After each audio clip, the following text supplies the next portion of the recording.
High, আমি সাগর। আমাদের first Amazon affiliate বাংলাদেশের মিট আপে একটা ভাই আমাকে জিজ্ঞাসা করেছিলেন যে কিভাবে আপনার অ্যামাজন অ্যাকাউন্টটা ব্যান হয়ে যেতে পারে। তো আমি আজকে আপনাকে কিছু ধারণা দেব যে সব কাজ করলে আপনার অ্যাকাউন্ট ব্যান হয়ে যেতে পারে। প্রথম কারণটা হলো আমরা জাস্ট সাইন আপ করে ফেলি, আমরা তাদের প্রাইভেসি পলিসিটা পড়ি না, আমরা তাদের টার্মসটা পড়ি না। আপনি যদি সেগুলো পড়েন তাহলে তো আপনি সবই জানবেন যে কি কি কারণে আপনার অ্যামাজনটা ব্যান হয়ে যেতে পারে, কিন্তু সমস্যা একটাই, আমরা পড়ি না। আচ্ছা, আমি বাকি কারণগুলো আপনাকে বলি। একটা হলো লিঙ্ক হাইডিং বা লিঙ্ক শর্ট করা আর কি। বিভিন্ন ওয়েবসাইট আছে যেমন টাইনি ইউআরএল। এইসব ওয়েবসাইটে আপনার এত বড় অ্যামাজন লিঙ্কটাকে এতটুকু করে ফেলে।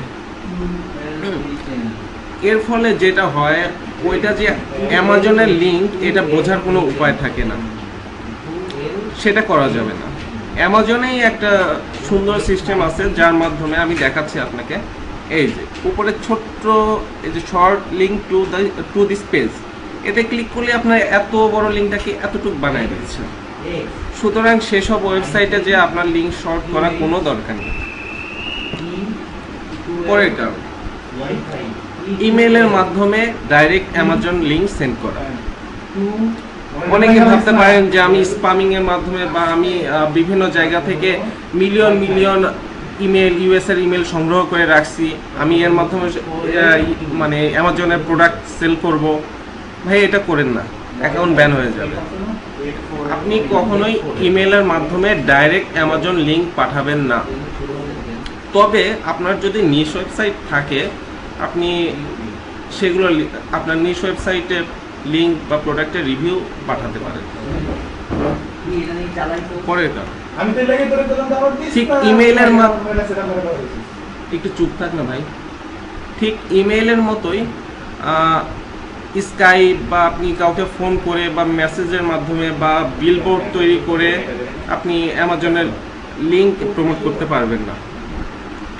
অথবা অনেকে ভাবতে পারেন যে আমি একটা সুন্দর ব্যানার বানাই ফটোশপের মাধ্যমে, যেখানে আমি ছোট্ট অ্যামাজনের লিঙ্কটা দিয়ে দিলাম, তারপর আমি ফেসবুকে, টুইটারে ছড়ালাম। না, এটা হবে না। তারপর I frame or pop up. আমাদের ভিতরে অনেক ট্যালেন্ট ভাই আছে যারা ভাবতে পারেন যে যেহেতু অ্যামাজনে কোনো মতে ট্রাফিক ঢুকাইতে পারলেই হলো, 24 ঘন্টার ভিতরে সে যা কিনবে তারই আপনি কমিশন পাবেন।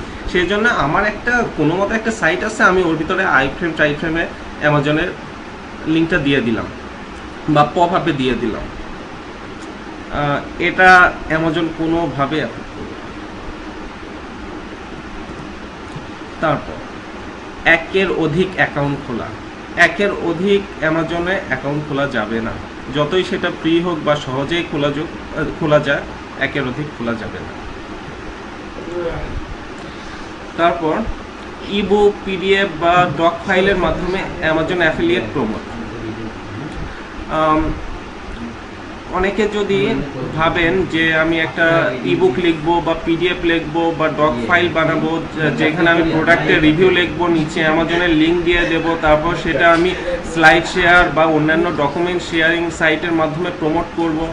বা আমি আরেকটা জিনিস এখানে লিখতে ভুলে গেছি, সেটা হলো মোবাইলের অ্যাপস।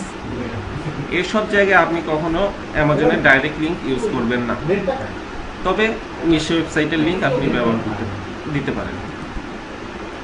অ্যাডাল্ট বা ভায়োলেন্ট সাইট, এটা কখনোই হবে না। অ্যাডাল্ট বা এই ধরনের সাইটে আপনার অ্যামাজন লিঙ্ক দেওয়ার চিন্তা ভাবনা একেবারেই বাদ দেন। Paid ads. অনেকে ভেবে থাকেন যে আমি অ্যামাজনে অ্যাকাউন্ট খুলবো, তারপর আমি সেটা ডাইরেক্ট লিঙ্ক নিয়ে গুগল অ্যাডওয়ার্ডস, বিং বা 7 সার্চ এই ধরনের পেইড অ্যাড নেটওয়ার্ককে ট্রাফিক কিনবো। অ্যামাজন কখনো পেইড অ্যাডস অ্যাপ্রুভ করে না। তবে আপনি আপনার নিশ ওয়েবসাইট পেইড অ্যাডসের মাধ্যমে প্রমোট করতে পারেন যদি আপনি টাকা খরচের মাধ্যমে ট্রাফিক চান। কখনোই প্রোডাক্টের প্রাইসটা আপনার ওয়েবসাইটে মেনশন করবেন না। কপি পেস্ট কন্টেন্ট, এটা সবাই বলে যে কখনোই কপি পেস্ট কন্টেন্ট লিখবেন না বা পোস্ট করবেন না। অবশ্যই ইউনিক কন্টেন্ট হতে হবে, আর ইউনিক কন্টেন্ট না হলে আপনি এসইওতে আগাতে পারবেন না। এগুলোই মূলত প্রধান কারণ যার কারণে আপনার অ্যাকাউন্ট পুরোপুরি বন্ধ হয়ে যেতে পারে। সুতরাং এই ভুলগুলো কখনোই করবেন না, ঠিক আছে? হ্যাঁ, আর এই যে আমার ছোট্ট নতুন টিম, এরাও কখনোই এই ভুল করবে না। আর আমাদের জন্য দোয়া করবেন, আমাদের নতুন টিমের জন্য, যেন আমরা ভালো কিছু করতে পারি।